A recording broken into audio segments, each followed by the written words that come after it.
개원은 개고생.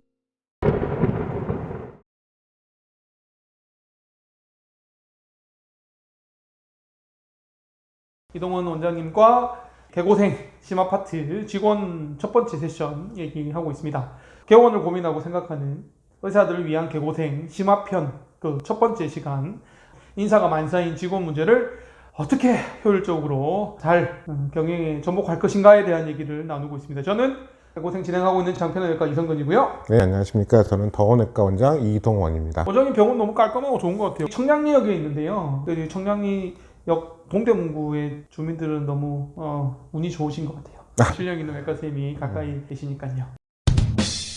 우리 직원을 선발하는 문제를 지난번 시간에 나눴고요. 자, 그러면 이제 인력 배치인데 제가 1년밖에 안 됐지만 좀 고민이 됐던 건 개원하고 나서 개원할 때 또는 개원하고 나서 이 가족들을 직원으로 채용하는 게 소위 사모님이나 네. 친인척 어떻게 보세요? 장단점이 다 있겠죠. 어떤 일이든 장단점이 있겠지만 믿을 수 있는 사람이 있다는 면에서는 장점이겠죠. 하지만 어떻게 보면 직장이라는 곳에서 받는 스트레스를 연장선이 될 수 있지 않을까요? 크게 생각해야 될 게 이제 직원들과의 관계죠. 가족이 들어오게 되면 가족들이 직원들과의 그런 일이라든가 관계가 굉장히 좀 애매모호해지는 경우가 많기 때문에 스트레스를 주는 사람이 한 명 더 있구나 이렇게 생각하는 직원들이 많다고 생각합니다. 원장님은 yes or no입니까? 가족이나 친인척이 들어오는 거 저는 yes인데 저는 no입니다. 처음부터 시작하지 말자. 네, 제가 no라고 생각하는 거는 친구랑 같이 하는 거 가족이 같이 들어오는 것도 저는 no라고 생각합니다. 많은 분들이 no를 하시더라고요. 네. 근데 저는 좋았던 것 같고요. 네. 그에 대한 파장도 좀 있었습니다. 힘든 것도 있었고요. 네. 자, 두 번째 궁금한 거는 사무장인데 네. 사무장을 뽑아야 되나 이런 고민이 좀 되더라고요. 네. 원장님 어떻게 생각하세요? 원장님 정도의 규모면 필요하군요. 필요하다고 생각을 합니다. 왜냐하면 직원들 관리라든가 아까 말씀하신 부장님 같이 이렇게 가족분들이 계시면 가족분이 계실 때는 필요 없다고 생각을 하고요. 가족분이 안 계실 때는 차라리 그런 전문적인 분이 오셔서 원장님을 도와주는 게 병원을 더 안정화시키고 더 크게 나갈 수 있고 원장님이 진료에만 더 몰두할 수 있는 좋은 방법이라고 생각합니다. 오케이, 그러면 사무장을 뽑는 시기는 이제 원장님 혼자서 병원 경영이 좀 힘들어질 때, 그렇죠. 규모가 커지고 네. 일이 좀 많아질 때는 네. 사무장이 좀 필요하다. 네. 그렇게 생각합니다. 근데 사무장 구하는 게 너무 힘들던데요.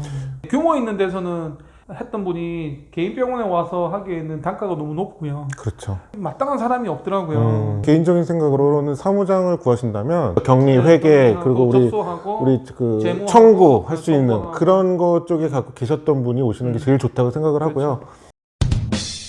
그 다음에 세 번째 이제 인력 배치의 고민은 청소, 용역을 주시나요? 주고 있습니다. 직원이 하면 안 되나요? 그 부분도 싫어합니다. 어떻게 보면 복지라고도 생각이 되고 네. 병원마다 조금씩 다르죠. 저희도 이제 건물에 여러 병원이 있는데 그냥 시켜서 하시는 병원도 있고 저희처럼 용역을 줘서 하시는 병원도 있고 직원분들이 어떻게 받아들이냐가 좀 다를 것 같고요. 저희도 처음에 그런 문제 때문에 계속 얘기를 많이 했었는데 청소까지 하라고 하면 좀 힘들다 그런 분들도 계셨고 직원분들이 좀 더 편하게 일을 하실 수 있는 환경을 만들어주고자 하자면 그거는 다른 용역을 부르시는 게 맞다고 생각합니다. 청구는 어떠세요? 청구도 용역을 주시나요? 아니면 원장님 직접 하시나요? 저 직접 합니다. 저도 직접은 하는데 청구를 따로 용역을 하시는 분도 계시더라고요.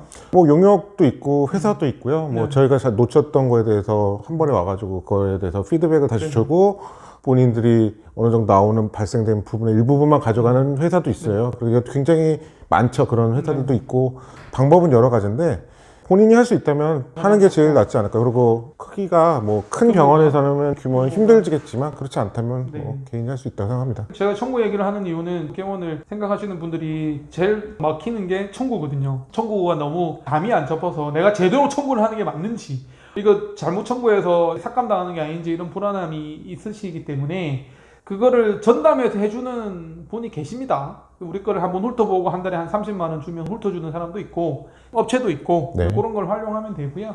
배우시다가 이제 본인이 직접 하면 되고요. 그렇게도 인력을 활용하시면 되겠습니다. 재무 관리는 어떻게 원장님 직접 하시나요? 네, 제가 직접 합니다.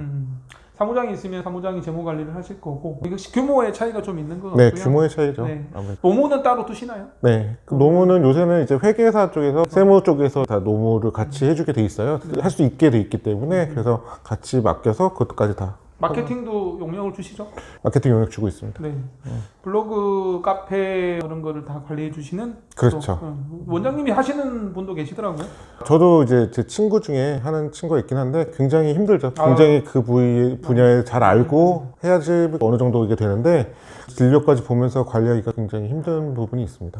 그래도 업체에 완전히 맡겨버리면 또 내가 원하지 않는 방향으로 가는 경우도 있기 때문에 그럼요. 사실은 개원을 하시고 개원을 준비하시는 것뿐만 아니라 개원을 하시고도 신경 쓸 게 너무 많습니다. 원장님이 개원을 한 후에 원장님이 하시는 일 중에 신경 써야 될 게 너무 많습니다. 직원관리, 재무관리, 청구, 마케팅. 개원하고 나서 진료가 차지하는 퍼센테이지는? 개원 초반에는 진료는 한 30%? 30%. 70%가 이제 나머지죠. 네. 지금 5년 됐습니다. 지금은 안정화됐으니까. 네. 진료가 60%, 70% 정도 되지 않을까요? 저도 제일 몰랐던 게요. 개원을 하고 나서 진료가 30%밖에 안 되고 나머지 일이 훨씬 더 많다는 거를 몰랐다는 거죠. 네. 네. 특히 직원 문제는 더 많은데요.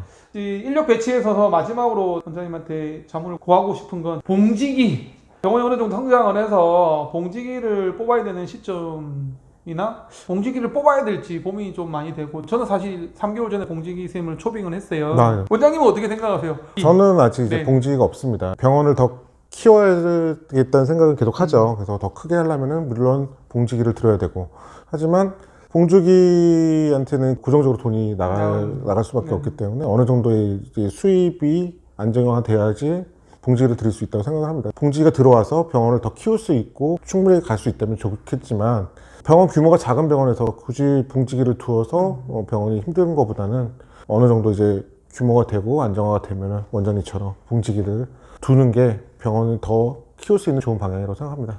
많은 분들이 고민하고 있는 부분이신데요. 개원하실 때 진료실을 하나 더 만드시는 분 많으시잖아요. 제가 아는 원장님들도 대부분 다 제2 진료실이 있습니다. 네.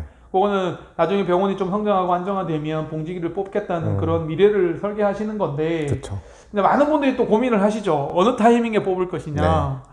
왜냐하면 봉직 의사를 한 명 초빙한다는 게 만만치 않습니다. 그렇죠. 고정비가 직원들 봉급 한 대여섯 명 합친 봉급보다 더 많을 수 있기 때문에 네. 정말 부담스럽거든요. 네. 네. 그래서 이 봉지기 의사를 초빙하는 거에 대한 고민은 정말 1시간을 얘기해도 모자랄 것 같은데 제 생각에는 어느 정도 확장이 되고 미래를 투자한다는 측면에서는 초빙하는 게 맞지 않느냐. 네. 원장님이 지금 가시는 방향이 맞을 것 같습니다. 그래도 이제 원장님들의 성향에 좀 따라서 달라지는 것 같아요. 원장님처럼 공격적이고 정치적으로 병원을 안정화시키면서 크겠다는 거와 좀 병원을 더 안정화시키겠다는 그런 리드가 있는 원장이라면 천천히 가는 수 있다고 생각을 하고요. 정답은 없는 것 같아요. 직원들도 마찬가지인 것 같아요. 직원을 몇 명 뽑을 것인가에 대한 고민도 직원은 최대한 많이 뽑아서 언제 나갈지도 모르니까 여유 있게 직원을 고인을 해서 병원을 확장을 미리 공격적으로 준비하는 게 낫지 않느냐. 그래서 주위에서는 저희 병원 직원이 좀 많다 그러거든요. 네. 원장님은 어떻게 보세요? 직원의 적정 인원을 조금 여유 있게 가는 게 나은가요? 물론 여유 있게 가는 게 낫죠. 그래서 한 분이 안 계시더라도 그 분을 커버할 수 있는 게 가는 게 제일 좋고요.